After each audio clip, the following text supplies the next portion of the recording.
Hey guys, this is No Solution. I'm Scott, and this is the top 10 of 2023.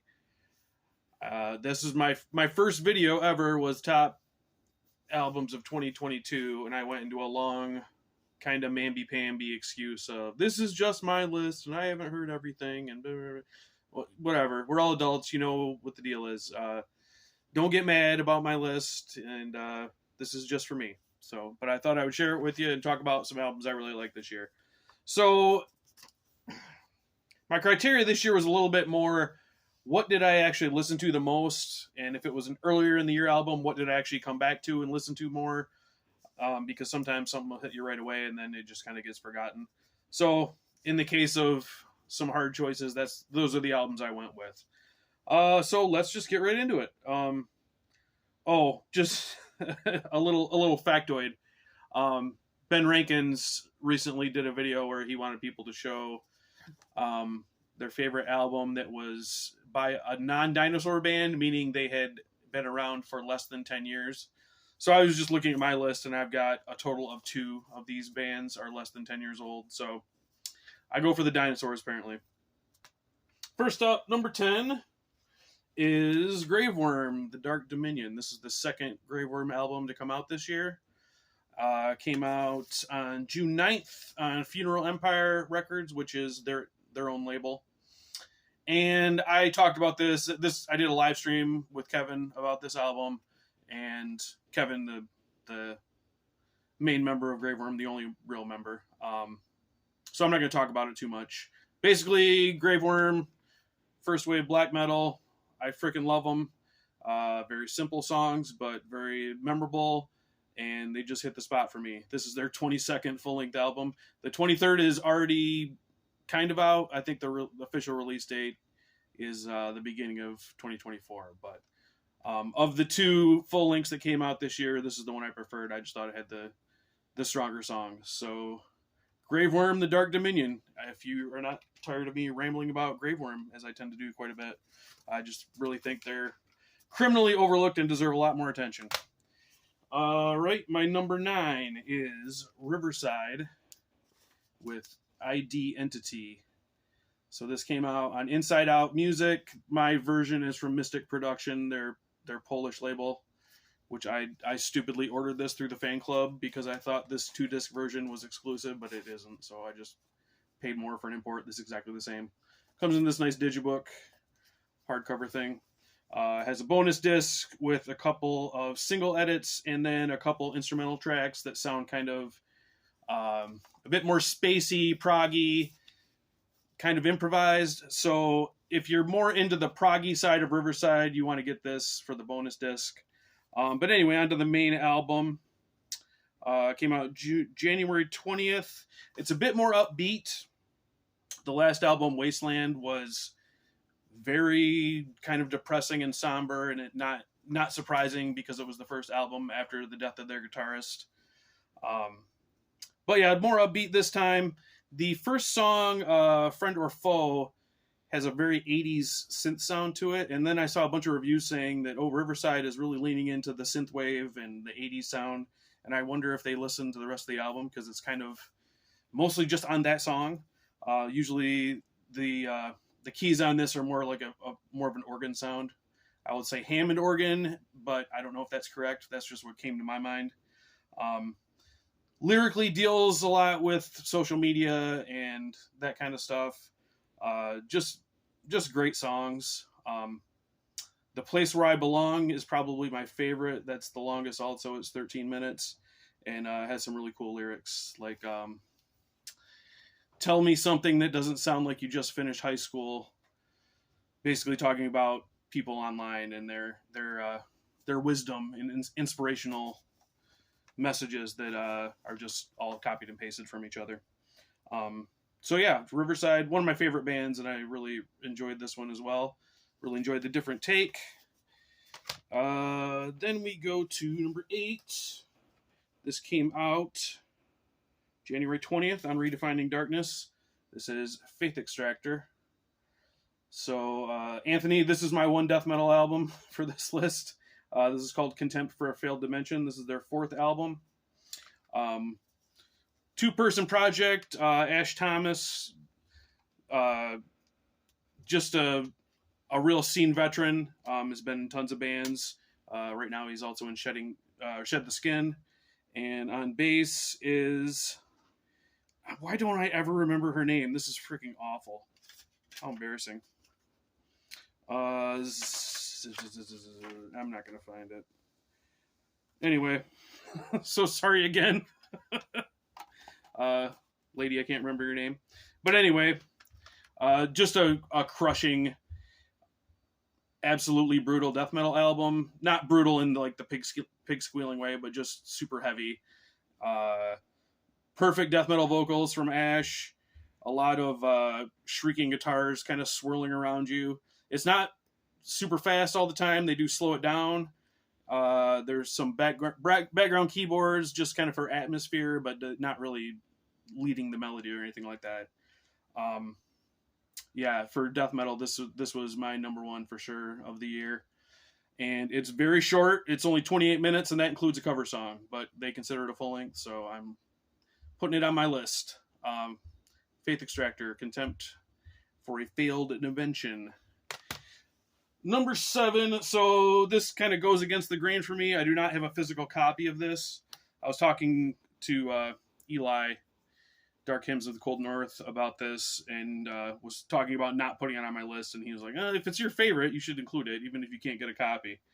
So, my number 7, see if I can get double glare going here, Mantion with Second Death. This came out January 13th. It's self-released, and I cannot find a copy for love or money. I could order a vinyl copy, and I think with shipping and everything, it would be like $70. So I'm just kind of waiting to see if I can get something else. So right now, just digital for me. This band came to my attention this year from Jason at the Black Leather Eyes channel.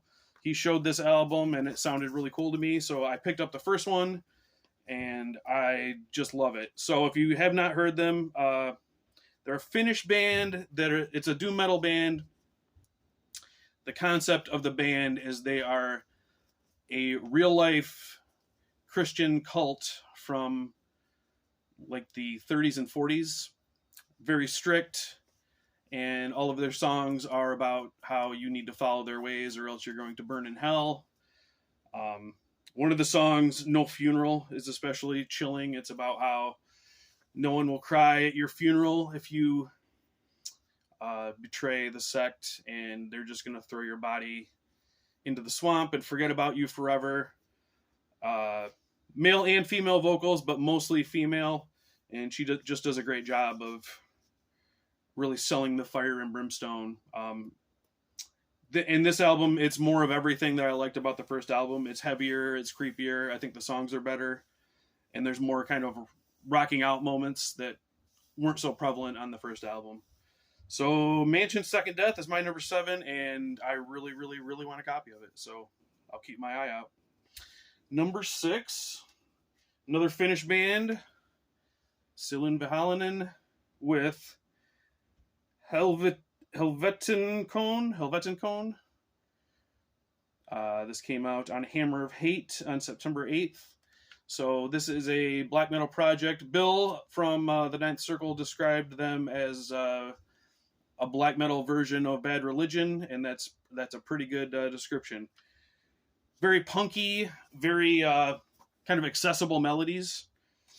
I was initially kind of disappointed in this one. It was a bit more somber and less triumphant than their albums normally are, and they released an EP before this that was a bit more raw, and I kind of preferred to this, but this really grew on me. So I mean, obviously I really like it. It's on my top 10 of the year. If I had to describe it to somebody who hadn't heard it, I would say, to me, it has the feeling of a really good crossover thrash album. Not that it sounds like crossover thrash, but that kind of just like pissed off, aggressive sound, but kind of having fun with it. And that's the feeling that Selinn gives me.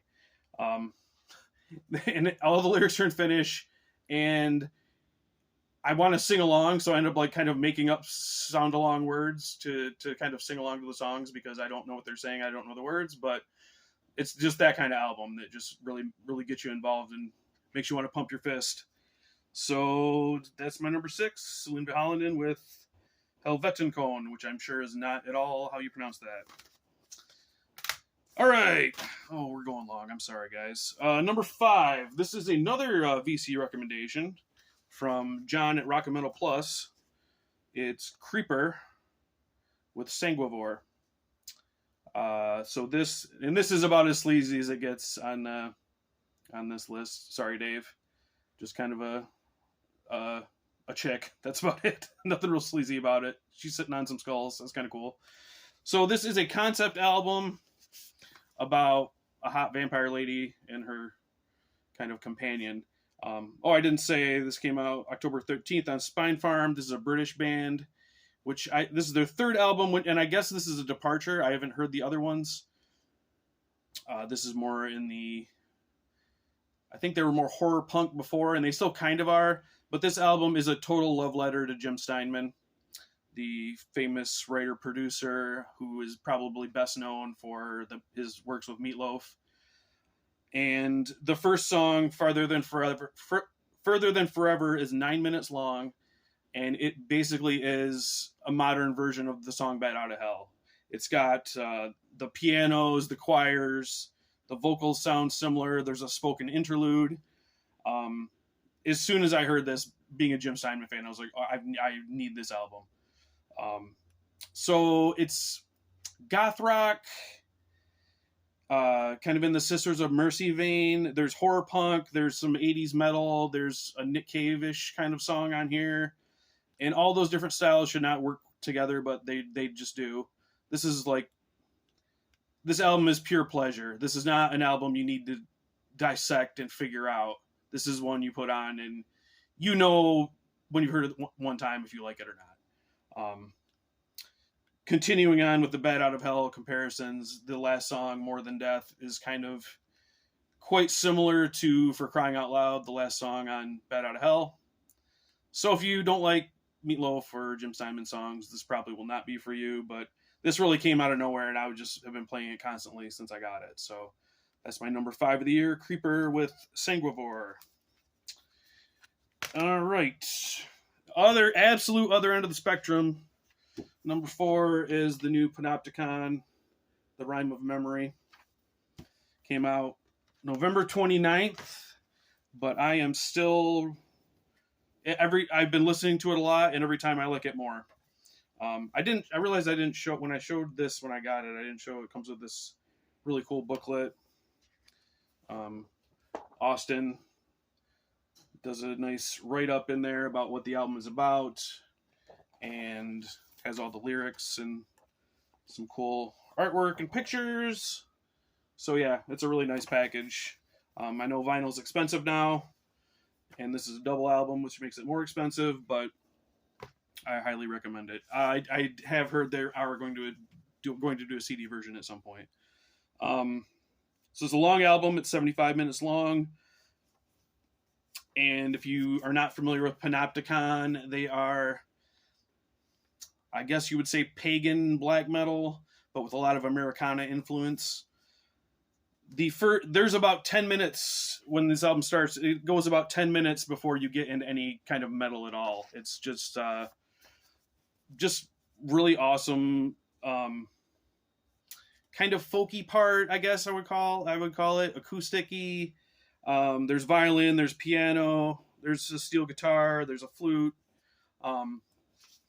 Not boring at all. It keeps moving along and really kind of pulls you into the world. And then all of a sudden the black metal hits and you're in. The first song, Winter's Ghost, is 20 minutes and incorporates that kind of lead up into it. Goes right into a really blazing black metal pagan part, and then kind of gets to a slow doomy part, and then builds back up to the black metal, but then incorporates a fiddle into it. There's plenty of dynamics that mix this up. I mean, I know 75 minutes and 6 songs? 5 songs? 1, 2, 3, 4. 5 songs and an intro. So it sounds kind of daunting, but I'm never bored throughout this. Something I liked about this is I liked the production quite a bit better. Sometimes on Panopticon albums, when the black metal parts start, I feel like it just kind of turns to mush, and it's hard to distinguish what's happening when contrasting it with the non-black metal parts. But sounded a lot better to me on this one.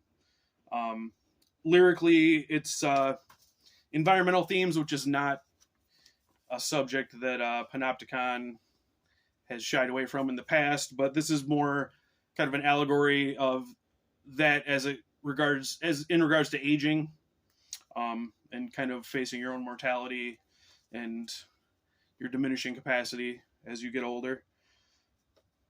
Pretty heavy stuff, but done very well. Like I said, I like it more every time I listen to it. This is a very dense album. This is not a put it on during a party or put it on while you're doing the dishes kind of thing.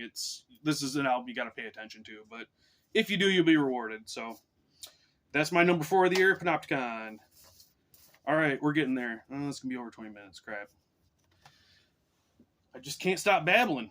Number 3, kind of switching gears again, is High Spirits, Safe on the Other Side. This is Chris Black's hard rock project based out of Chicago.